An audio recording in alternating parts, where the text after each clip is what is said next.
Le decíamos al comienzo que hoy el Congreso, tanto la Cámara Baja como el Senado, van a ser un escenario de muchísimas noticias. Uno, fundamentalmente, porque hay un recambio en la mesa. Y en el caso del Senado todavía no se sabe, pero durante probablemente muy pocas horas más sabremos que finalmente quién se instala aquí en la testera, si será Felipe Kast, senador de Evópoli, o Manuel José Osandón, senador de Renovación Nacional. Hay mucho, pero también hay temas de seguridad pública, también hay temas, ¿no es cierto?, respecto a la reforma tributaria que el gobierno ha llevado adelante, también está el tema del sistema político, también están las manifestaciones de los pescadores artesanales en el día de ayer, que puede extenderse. Bueno, de eso y más queremos hablar esta mañana con el senador de la Democracia Cristiana, el señor Iván Flores. Buenos días, senador, ¿cómo le va? Muy bien, Claudia, buen día con él. Hola, senador. Partamos por el tema de la mesa, despejémoslo. ¿Quién sabrá cómo se va a despejar? Bueno, no sé, en realidad no voy a ser yo la que lo despeje en realidad. ¿Cierto? Pero cuéntenos usted, por ejemplo, en el caso suyo, ¿por quién va a ser su voto? ¿Por Felipe Kast o por Manuel José Osandón para presidir la mesa? Miren, le hemos encargado a la jefa de bancada, en este caso Yarna Proboste, que converse con el oficialismo, porque esas son las conversaciones que están ocurriendo. O sea, hay un acuerdo político que se hace cada 4 años en el caso del Senado. Recordemos que cada 4 años se renueva la mitad del Senado y por lo tanto se definen los espacios de las comisiones que duran un año en la presidencia y luego de la mesa. Y recordemos que el año pasado le tocaba al PPD. Sí. Y el primer año fue un acuerdo entre la UDI y el PS y definieron la presidencia y la primera vicepresidencia y la segunda presidencia, que fue Elizalde Coloma. Y el tercer año le tocaba al PPD y no ocurrió. Terminó siendo RN y Demócratas.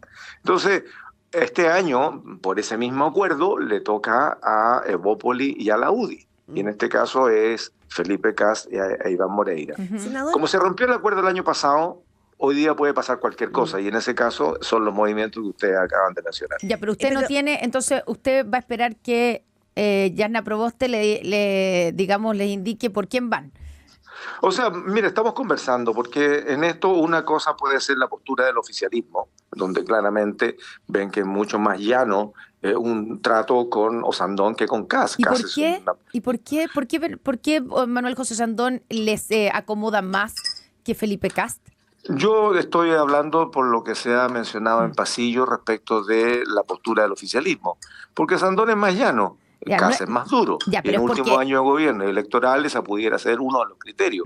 No es porque le están ofreciendo la vicepresidencia en cualquier momento hoy día, no sabemos. Ya, pero no es porque Manuel José Sandón les está ofreciendo la vicepresidencia al oficialismo versus Felipe Kast, que no lo está ofreciendo porque serían las vicepresidencias para Chile Vamos. Con franqueza, Connie, porque yo no voy a decir algo que no sea lo que está ocurriendo, ¿no? En ese sentido, puede que sea políticamente incorrecto, pero es la verdad. La verdad es que sí están habiendo conversaciones de esa naturaleza, en la cual nosotros como bancada hemos estado ajenos. Porque la Democracia Cristiana tiene un problema. El problema es que no es ni parte del gobierno, ni hemos querido ser parte de la oposición. Sí. Por lo tanto, estamos en un nivel intermedio que para algunas cosas nos genera autonomía y para las otras cosas nos deja en ninguna parte. Claro, senador, pero entonces, en el argumento que usted reconoce, que tiene que ver con tratativas, que tiene que ver con negociaciones. Con acuerdos. Sí, pero son negociaciones, al final y al cabo. Sí, claro. Entonces, el argumento de que es más fácil y más llano avanzar en conversaciones con el senador Osandón que con Felipe Kast son en realidad argumentos superficiales, no es la verdad. La verdad es que son negociaciones puras. Y está bien, la política son negociaciones. Seguro. Pero entonces no es verdad. Pero es un argumento. O sea, en política, ¿quién quiere tener a alguien duro enfrente respecto de alguien con el cual se pueda conversar con mayor facilidad? Son parte de los argumentos políticos y son válidos. En todo caso, no han sido argumentos nuestros. Como ya dije, el gobierno verá cómo se las arregla porque nosotros no somos parte de él. ¿No? Pero tampoco somos parte de una oposición que se parapeta detrás de su postura. Nosotros hoy día somos espectadores. Y estamos averiguando qué es lo que está pasando y por esa razón le hemos encargado a nuestra jefa de bancada que sea ella la que participe de estas conversaciones. No sabemos qué va a pasar. No sabemos qué va a pasar. Sí. Yo sé que hay incomodidad por este proceso porque pudiese mantenerse el acuerdo original, pero también pudiese volverse a cambiar dado que el año pasado cambió en favor de la oposición, cuando en realidad le tocaba al PPD presidir el Senado y no fue. Sí. Ahora, vamos a lo que usted ve, porque no sé si en este año electoral la democracia cristiana va a tomar va a seguir en esa actitud presidente que usted describe o va a tomar una opción, porque lo que viene en este año electoral son reformas importantes. El gobierno tiene sobre la mesa una reforma al sistema político, ha puesto sobre la mesa también, ¿no es cierto?, una reforma tributaria que Chile Vamos ya notificó que no va a avanzar. Entonces, ¿el rol de la DC cuál va a ser aquí?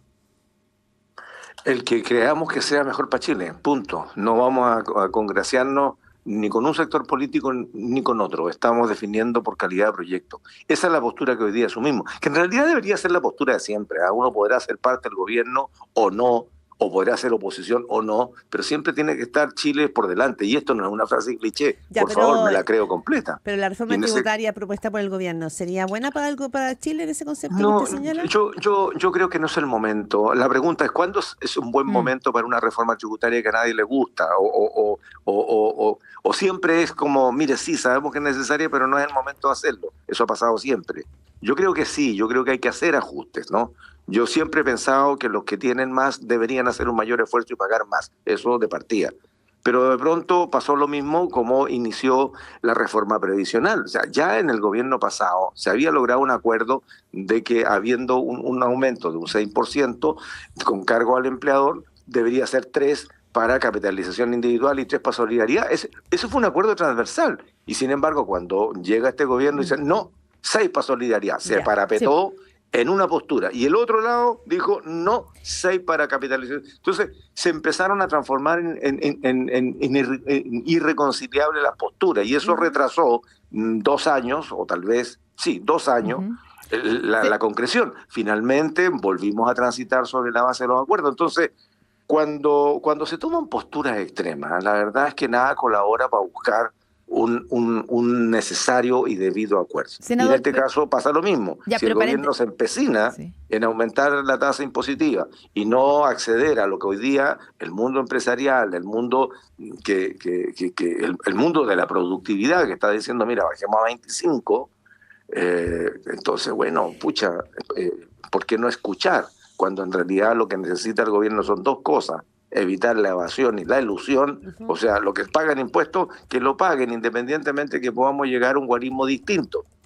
Pero la otra pregunta es, ¿y si tenemos más recaudación, el gobierno va a ser capaz de gastar la plata? Porque ese es el problema que ha tenido este gobierno. Gestión. Habiendo recursos, no se las gastan, pues. Gestión. Ni en seguridad, ni en salud. Obras públicas ha sido escandaloso, y vivienda también. O sea, yo he revisado el comportamiento de los ministerios en este último año. Ha sido mi tema, se lo comenté al presidente Boric en una reunión que hubo en Cerro Castillo hace tiempo atrás respecto a seguridad. Le dije, presidente, yo tengo los datos aquí del presupuesto de microtráfico cero, de crimen organizado, y resulta ser que las policías no han gastado la plata porque no han podido. Está todo trancado en la Subsecretaría del Interior. Bien. Le molestó al señor Monsalve, pero me da lo mismo. Entonces no es un problema necesariamente plata, es la capacidad de transformar ese presupuesto que está en un papel en cosas concretas, en vehículos, en tecnología, en personal. Senador. Y en eso han fallado. Senador, solo para que quede bien claro, porque nos fuimos al tema de seguridad, que nos vamos a ir para allá, pero sobre la reforma tributaria que se está planteando por parte del ministro Marcel. A usted lo que no le gusta es el alza, lo que está pidiendo, digamos, algunos sectores del oficialismo, que es el alza del impuesto a las personas. ¿Usted está de acuerdo en la baja del impuesto corporativo desde el 27 al 25%, con medidas compensatorias como digamos, un impuesto al retiro de dividendos, que es como se ha planteado la propuesta del ministro Marcel? ¿Usted está de acuerdo con eso o no? Yo estoy de acuerdo con la baja al 25%. Yo creo que hay que generar un escenario que sea distinto para el mundo que hace inversión. Los inversionistas, a mi manera de ver, y por algunos datos que he recabado y por algunas cosas que se han publicado, están preocupados, tienen incertezas. Una es por seguridad. Hay un estudio de CEPAL que establece que a lo menos el 25%, 26% en realidad, de los empresarios que podrían y están en condiciones de invertir en Chile no lo hacen por incerteza relacionada con la seguridad. Prefieren hacerlo en otros lados. Y ojo, incluso Perú y Colombia, que se supone que tienen indicadores peores que los nuestros, pero no es así. No es así, aquí se nos mezcla el crimen organizado, se nos mezcla la violencia de la calle, se nos mezcla algunas incertezas políticas, se mezcla todo. Y según CEPAL, el 26% de los empresarios que podrían invertir no lo están haciendo, están expectantes. Eso Ya, por un lado. Entonces usted está de acuerdo con la baja del impuesto a las empresas, digamos, al impuesto Sí. de la tasa corporativa, pero no con el alza al impuesto a las personas. Le va a pegar directo a la clase media de nuevo. O sea, los grandes empresarios, Pero los más estamos altos hablando de las ingresos tienen personas que cómo tienen defenderse. ingresos La mayores de gente más 6.000. vulnerable tiene subsidios de distinta naturaleza. La gente en la clase media las paga todas. Pero estamos hablando de ¿Y eso? ingresos. Sí, pues estamos hablando de personas que ganan por sobre los entre 5 o 6 millones de pesos, a los que se les aumentaría el impuesto a las personas. Bueno, eso se mejoró. Eso se mejoró. Recordemos que partimos con 2,5 millones Sí. y esos son buena parte de los profesionales. Entonces, bueno, hoy día hay mejoras y yo estoy de acuerdo, lo vuelvo a repetir, que se les aumente la tasa impositiva a los más altos ingresos. Y ahí hay que darle una vuelta, porque hay un poco de letra chica en este argumento, ¿no? Y hay que ser súper cuidadosos, Sí. porque no podemos seguir pegando ni a las MIPYME ni a la clase media. Ojo con eso, porque no es una primera lectura la que resuelve este asunto. Sí. Hablamos esta mañana aquí en Pauta Análisis con Iván Flores, senador de la Democracia Cristiana. Ahora sí, senador, un poquitito en temas de seguridad y después quiero empalmarlo con la candidatura de Carolina Toá, pero está avanzando la agenda de seguridad. Entiendo que las RUF estarían también, ¿no es cierto?, tomando forma. Esto a puertas de que el Ministerio de Seguridad haga, digamos, su entrada en vigencia en la institucionalidad. La PDI también, ¿no es cierto?, podría avanzar fuertemente en sus atribuciones. ¿Cómo se está dando ese escenario?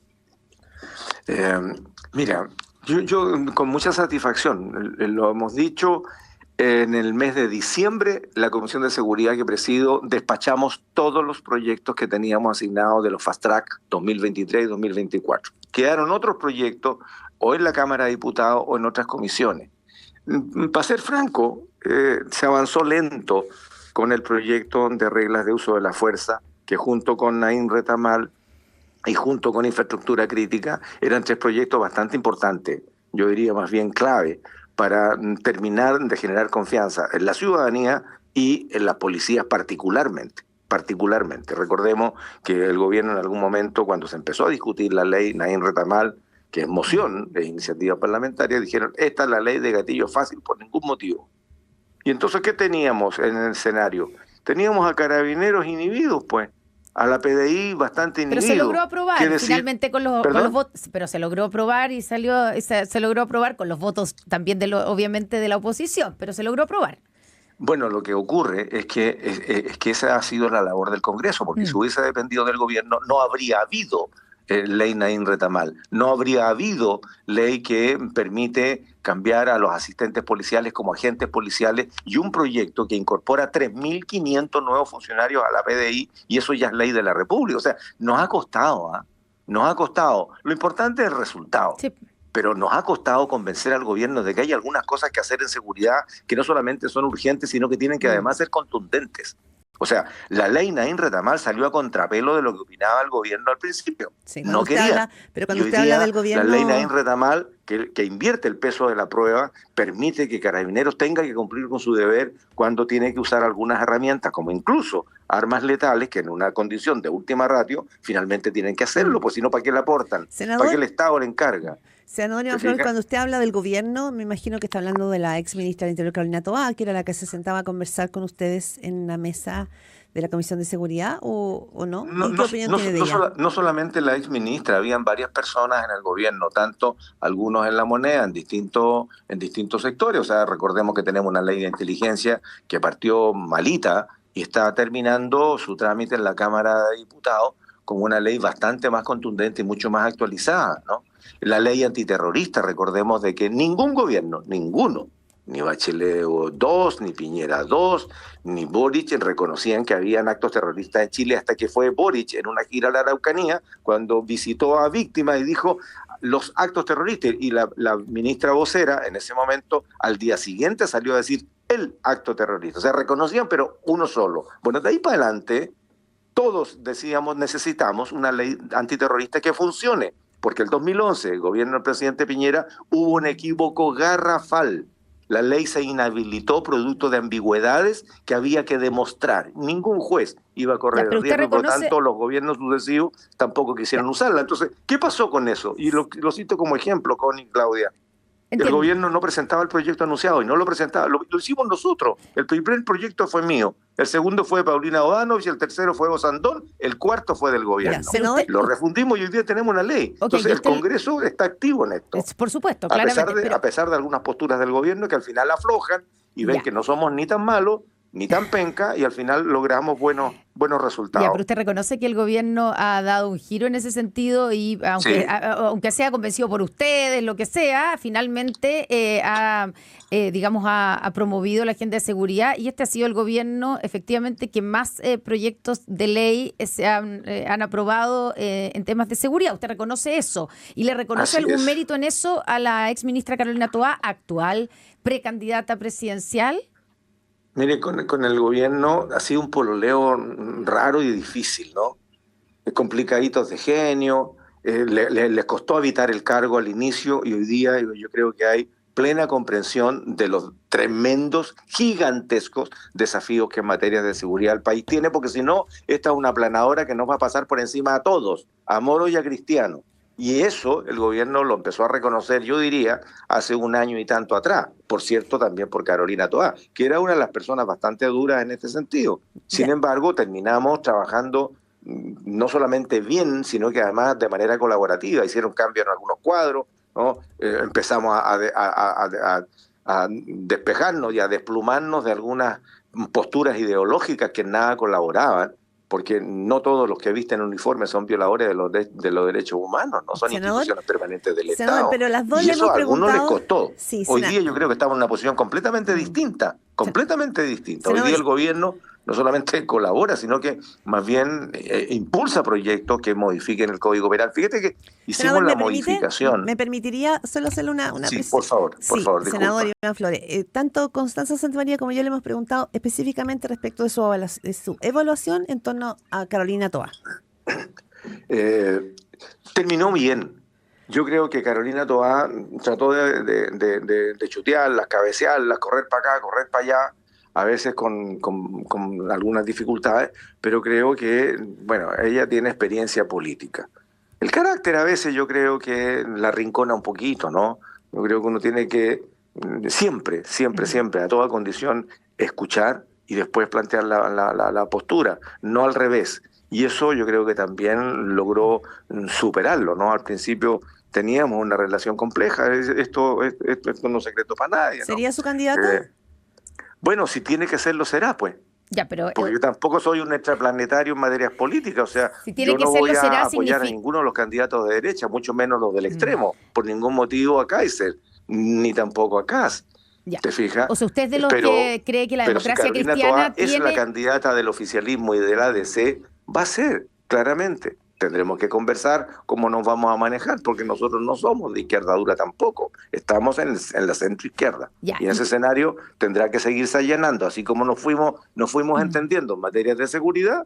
En materias políticas tendrá que ser, pues. Y en ese sentido, Iván Flores, estamos conversando con el senador de la democracia cristiana. ¿Usted cree que la democracia cristiana es de los que cree que primero tiene que participar en una primaria oficialista que está yendo desde el Partido Comunista hasta la democracia cristiana? ¿Usted no tiene problemas en competir en una primaria con el Partido Comunista, incluso, por ejemplo, con un Daniel Jadwe? ¿O sí? Lo he dicho siempre.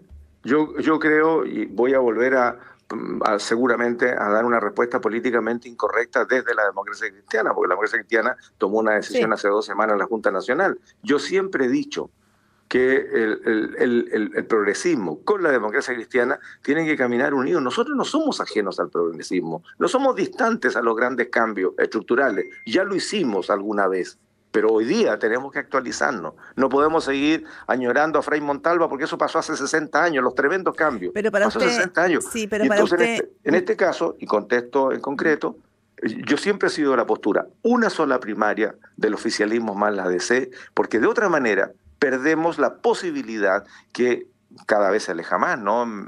Porque no tenemos un candidato único todavía, cada vez se aleja más de poder ganar en primera vuelta. Pero una derecha dividida y peleando no tiene posibilidad de ganar en primera vuelta, y sí podría ser si es que el oficialismo y la ADC se unen en torno a una sola candidatura con propuestas claras, y podemos ganar en primera vuelta. Entonces, ¿para qué hacer una segunda vuelta? Y su candidato, Alberto Undurraga, que primero dijo que con el Partido Comunista ni a misa, pero además acaban de nombrar candidato ustedes en el ADC.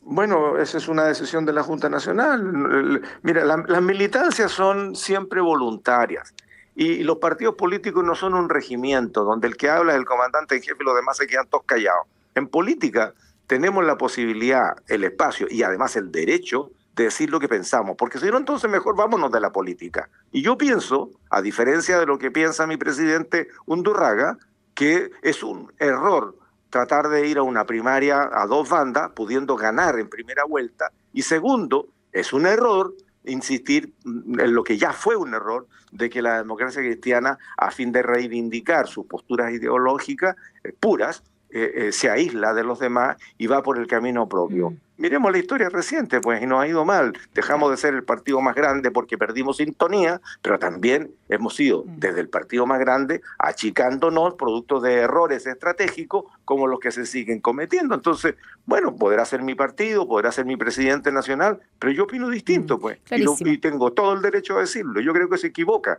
la democracia cristiana. En buena hora llevamos candidatos y habrá que pelearla si es que se va a hacer una primaria del oficialismo más la ADC, pero empezar a dividirnos, esto no puede ser ni gustos propios, ni mucho menos, jamás podría ser una estrategia para buscar plataformas personales para algún otro espacio, ¿no? Como puede ser un parlamentario. Si vamos a dar la pelea, ¿usted cree que Alberto Undurraga está haciendo eso? Démosla, pero que sea ese el objetivo. ¿Usted cree que Alberto Undurraga está postulando para después como trampolín para postular al Senado?